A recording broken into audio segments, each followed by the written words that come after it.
కలియుగము 5000 ఏళ్ళైనాక ధర్మము నాశనమైపోతుందమ్మా.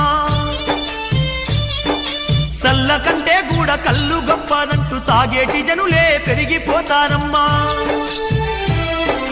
దేవుడే లేడాను నాస్తికవాదులు దేశ దేశాన ఎక్కువైతారమ్మా. నిజమైన భక్తులే తగ్గిపోతారమ్మా, కపటదారులే పెరిగిపోతారమ్మా. ఓ తల్లి అచ్చమ్మ నా తల్లి అచ్చమ్మ కాల జ్ఞానాన్ని చెబుతున్నా వినవమ్మా. ధర్మాన్ని వీడి ధనము కోసమే అయినోళ్ళనైనోళ్ళే సంపుకుంటారమ్మా. అమావాస నాడు ఆకాశములో నిండు సందామామ కనిపిస్తదమ్మా. అర్ధరాత్రి సింహ చీకట్లోన మండేటి సూర్యుడు ఉదయిస్తాడమ్మా. సర్వజాతులు